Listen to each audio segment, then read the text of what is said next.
तो friends, Radhe Radhe. Welcome to my new blog. आज की क्लास हमारी स्टार्ट होती है फ्रेंड्स भारत का भौतिक पर्यावरण। तो इसका तीसरा चैप्टर है अपवाह तंत्र। तो उसी की मैं क्लास ले रही हूँ फ्रेंड्स। और कल मैंने क्लास नहीं ले पाई थी, तो मैंने आज सोचा कि थर्ड एंड फोर्थ क्लास में ले लेती हूँ, ताकि मेरा कल का भी जो भी रह छूट गया था वो कंप्लीट हो जाए। क्लास में फ्रेंड्स इसलिए लेती हूँ ताकि मैं इसके नोट्स रेडी करूँ, और जो भी शॉर्ट नोट मैं बनाऊँ तो मतलब ऐसा ना हो कि मैं उनमें श्योर ना हूँ कि हाँ सही बने हैं या नहीं बने हैं। सर जो मतलब बताते हैं ना, मैं वही अंडरलाइन करती हूँ और मैं उसी को मतलब कॉपी में नोट डाउन कर लेती हूँ। और फिलहाल तो मैंने इसके जो भी नोट्स रेडी कर रही हूँ वो कॉपी में नहीं बना रही हूँ। आप लोग देख रहे हैं मेरे ब्लॉग में, मैं सिर्फ चार्ट पेपर में बनाती हूँ और सामने लगा देती हूँ, ताकि मुझे ज़्यादा से ज़्यादा याद रहे।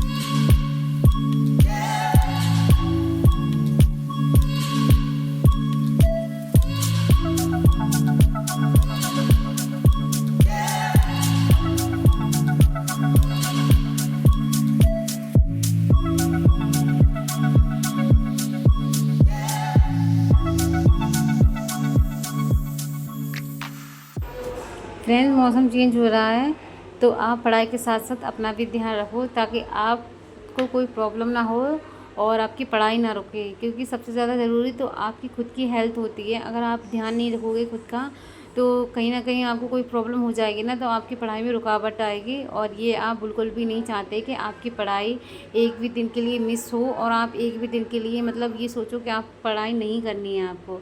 इसलिए खुद का भी ख्याल रखना बहुत ज़रूरी है।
आज मैंने सबसे पहले क्लास ही ली थी फ्रेंड्स, मैंने रीडिंग नहीं की है। और उस बुक की मैं आपको बता दूं, उसमें सिर्फ 5-6 चैप्टर रह गए हैं, जो मैं 10 तारीख तक कंप्लीट कर दूंगी। और 10 तारीख से मैं पॉलिटी की एनसीईआरटी स्टार्ट करूंगी। और जो मैंने खुद को चैलेंज किया था कि मुझे ये एनसीईआरटी, ये बुक, एनसीईआरटी तो नहीं कह सकते, ये थोड़ी लेंथी बुक है, तो इसको मैं कितने दिन में ख़त्म करूँगी। तो इसके लिए सिर्फ 2 दिन बाकी रह गए हैं, और चैप्टर भी ज़्यादा नहीं बचे हुए हैं। और जो भी रह जाएंगे ना, तो आज 1 घंटा मैं थोड़ा लेट भी पढ़ूँगी, ताकि 2 दिन में इसे ख़त्म कर सकूँ। क्योंकि आज 8 तारीख है और 9-10 बस 2 दिन बचे हुए हैं। उसके बाद ये बुक ख़त्म होने के बाद मैं अपनी पॉलिटी की एनसीईआरटी स्टार्ट करूँगी। फ्रेंड्स, एक बात बता दूँ मैं आपको, देखो, इंसान की सेल्फ रिस्पेक्ट बहुत बहुत ज़्यादा इम्पोर्टेंट होती है। आप चाहे घर में दिन रात काम क्यों ना करो, चाहे आप पूरे दिन 1 मिनट के लिए भी रेस्ट ना करो, लेकिन उस काम की आपकी नज़रों मतलब औरों की नज़रों में जो फैमिली मेम्बर हैं, उनकी कोई मतलब उस काम की कोई वैल्यू नहीं होगी। अगर आप 4 पैसे बाहर कमाओगे ना, उस चीज़ की वैल्यू होगी। इसलिए सेल्फ डिपेंडेंट बनो। ये मत बन के रह जाओ कि 4 लोग आके आपको सुना के चले जाएं। चाहे आप पूरा दिन खाना बनाते हो, घर का काम करते हो, पूरा घर आप संभालते हो, उस चीज़ से किसी को कोई फ़र्क नहीं पड़ेगा। आप ये सोच रहे हो ना कि अगर ऐसा नहीं किया तो लोग मतलब आपसे नाराज़ हो जाएंगे, तो ये लोग अभी भी आपसे कोई खुश नहीं होते हैं। बहुत सारे घरों में तो ये होता है फ्रेंड्स लड़कियां दिन रात काम करती हैं, फिर भी उनकी कोई वैल्यू नहीं होती है, और चाहे वो कितनी भी एजुकेटेड क्यों ना हो। अगर आपकी शादी हो गई है तो आप अपने लिए सोचो, और ये सोचो कि आपको करना क्या है। देखो, घर संभालते संभालते भी आप पढ़ाई कर सकते हो। आप थोड़ा अपने लिए सीरियस हो जाओ।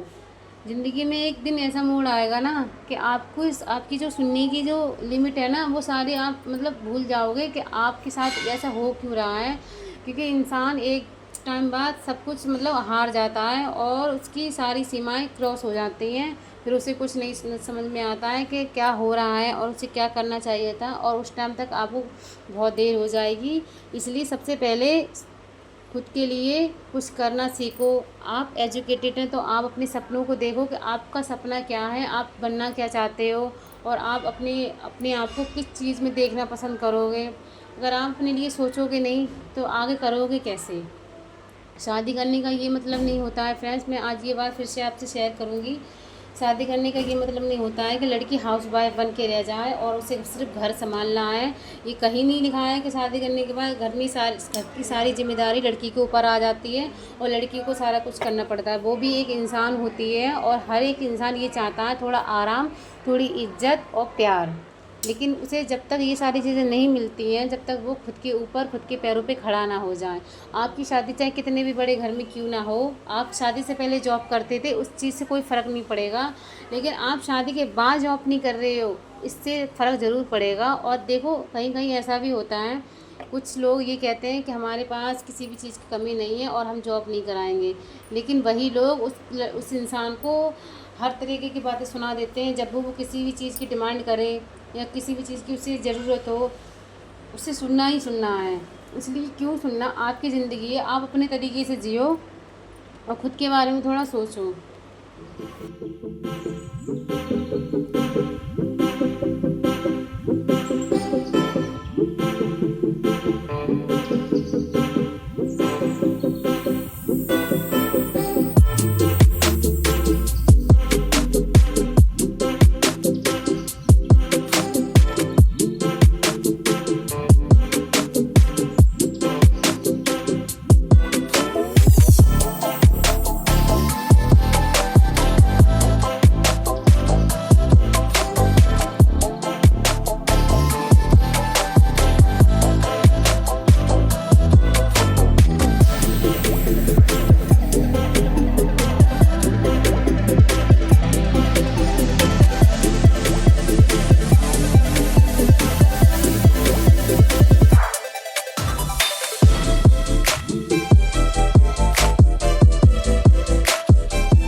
रीडिंग करने के बाद फ्रेंड्स, मैंने अपने नोट्स बनाए थे पॉलिटी के, जो मैं पहले एनसीईआरटी रीड कर चुकी हूँ और उसको मैंने हाईलाइट भी किया हुआ है। तो मैंने सोचा अब मैं इसके नोट्स भी रेडी कर लूँ, क्योंकि इन्हें ज़्यादा पढ़ने की नीड नहीं है, क्योंकि ये मैंने काफ़ी बार मैं पढ़ चुकी हूँ उसको। तो ये वो एनसीईआरटी 11वीं क्लास की भारत का संविधान, सिद्धांत और व्यवहार, इसमें संविधान के बारे में बहुत अच्छे से समझाया गया है। देखो, आप कहीं पर भी देखना कि पॉलिटी की एनसीईआरटी कौन सी ज़्यादा इम्पोर्टेंट है, तो सारे जो यूपीएससी की तैयारी कर रहे होंगे ना, और टॉपर भी आपको यही सजेस्ट करेंगे कि 11वीं क्लास की एनसीईआरटी पॉलिटी की बहुत इम्पोर्टेंट है, और ज्योग्राफी की भी 11वीं क्लास की बहुत इम्पोर्टेंट है।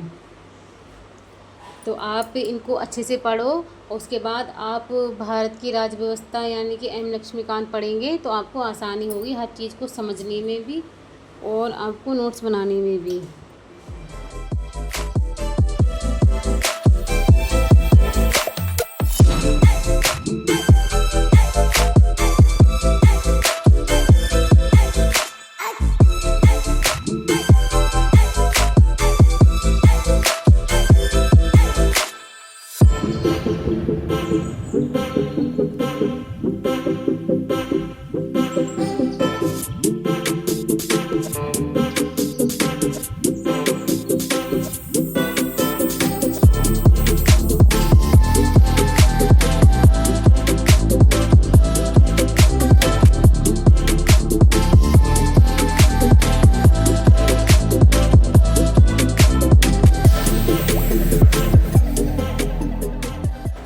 फ्रेंड्स, जितनी भी कोशिश हो आपकी, बस इतना आप ज़रूर करना कि ब्लैंक पेज पे लिखने की प्रैक्टिस करते रहना। क्योंकि यूपीएससी में जब आप एग्ज़ाम देने बैठेंगे, अगर आपका प्री क्लियर हो गया तो वहाँ पर ब्लैंक पेज मिलेगा, यानी कि पूरा प्लेन पेज, और उसी पे आपको लिखना पड़ेगा। फ्रेंड्स, मैंने स्टार्टिंग कर तो दी है और काफ़ी टाइम भी हो गया है, लेकिन अभी मेरा इतना अच्छा राइटिंग उस वाले पेज पे नहीं आता है। वैसे तो सही है। तो मैं सोचती हूँ कि धीरे धीरे जब हम कोशिश करेंगे तो एक ना एक दिन तो हो ही जाएगा। और अभी टाइम है लिखने का। अगर हम दिन में 2-3 घंटे भी लिखाई करेंगे ना, तो 3 घंटे तो ज़्यादा हो जाएगा। 3 घंटे तो कोई लगातार नहीं लिख सकता, लेकिन पेपर में तो लिखना पड़ता है। जब एग्ज़ाम सर पर होते हैं ना, तो फ्रेंड्स फिर ये नहीं देखा जाता कि आपका राइटिंग कैसा आ रहा है, बस आपको लिखने से मतलब रहता है। लेकिन आप ये भूल जाते हो फ्रेंड्स कि वहाँ आपने कितना अच्छा लिखा है, या आपने हर एक टॉपिक जो भी उसका मतलब पेपर में क्वेश्चन पूछा गया उसी के अकॉर्डिंग आप आंसर दे रहे हो। उतने अच्छे नंबर आपको नहीं मिलेंगे जब तक आपका राइटिंग अच्छा ना हो जाए। इसलिए जितना हो सके, चाहे दिन में 2 घंटे आप अलग से हैंड राइटिंग करने के लिए निकाल लो, लेकिन आप लिखाई ज़रूर किया करो फ्रेंड्स।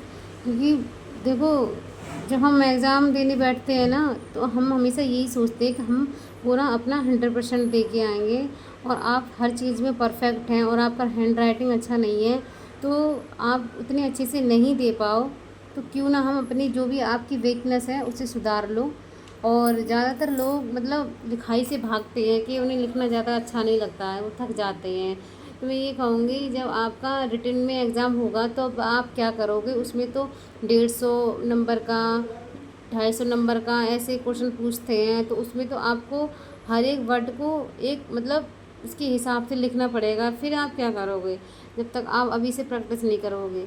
आप अभी आपके पास बहुत टाइम है। अगर आप अभी से अपनी कोशिश को मतलब थोड़ा और तेज़ करोगे ना, तो आपको सारी चीज़ें आपकी समझ में आ जाएंगी, और आप मतलब जो भी आपकी प्रॉब्लम है वो शायद ख़त्म भी हो जाए। लेकिन आप ये सोचो कि अभी नहीं, 3 महीने रह जाएंगे तब से हम अपनी स्टार्ट करेंगे, तो आपका नहीं हो पाएगा फ्रेंड्स। आपकी पूरी साल की मेहनत बेकार जाएगी। इसलिए आप जिस चीज़ में भी आप ये कमज़ोर हो ना, उस चीज़ पे कमांड ज़्यादा रखो।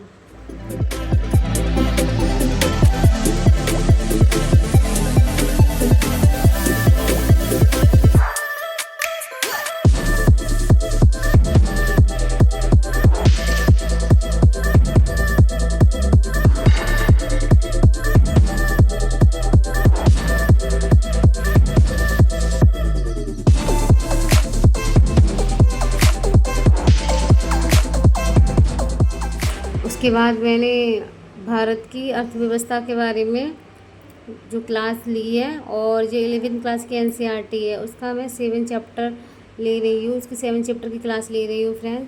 क्योंकि काफ़ी दिन से मैंने क्लास नहीं ली थी। मैं ये सोच रही थी कि एक ही टॉपिक हम पहले कंप्लीट करें, उसके बाद ही हम दूसरा मतलब कुछ स्टार्ट करेंगे, लेकिन ये बीच में छोड़ दी थी मैंने, कि मैंने सोचा आज इसे कंप्लीट कर देती हूँ, लेकिन अभी इसको टाइम लगेगा। और इसमें भी 2 चैप्टर और रह गए हैं, तो उनको कंप्लीट करने में 2-3 दिन तो लग ही जाएंगे फ्रेंड्स। बस मैं यही कहना चाहूँगी आपसे कि आप अपने टाइम की वैल्यू रखो, और अपना टाइम कहीं पर भी वेस्ट मत करो। जितना हो सके आप अपनी पढ़ाई को अपना समय दो, और पढ़ाई आपका एक दिन समय बदल देगी। ये बात आपने सुनी होगी, मैं आपसे फिर से ये कहूँगी कि फ्रेंड्स, पढ़ाई से कभी मत भागो। पढ़ाई आपकी ज़िंदगी पूरी तरीके से बदल के रख देगी, और आपको जो भी प्रॉब्लम अभी झेलनी पड़ रही है ना, आगे चल के आप अपनी जो भी आपने इस जर्नी में तैयारी करने में आपने कठिनाइयाँ उठाई हैं, जब आप दूसरे लोगों को बताओगे ना, तो उनका मोटिवेशन बढ़ेगा और वो भी आपके तरीके से बनना चाहेंगे। इसलिए प्रॉब्लम से कभी मत घबराओ, बस उनसे निकलने का रास्ता खोजो। और हर एक प्रॉब्लम का कोई ना कोई रास्ता तो होता ही है, इसलिए प्रॉब्लम से कभी मत घबराओ। चलो फ्रेंड्स, अब हम मिलते हैं अपने अगले ब्लॉग में। तब तक आप अपना ध्यान रखना, अपनी पढ़ाई अच्छे से करते रहना। और शाम के बज चुके हैं 4, मैंने झाड़ू लगाई, उसके बाद मैंने चिरागी भी जला दी शाम की पूजा की। चलो अब हम मिलते हैं कल। Take care, bye bye.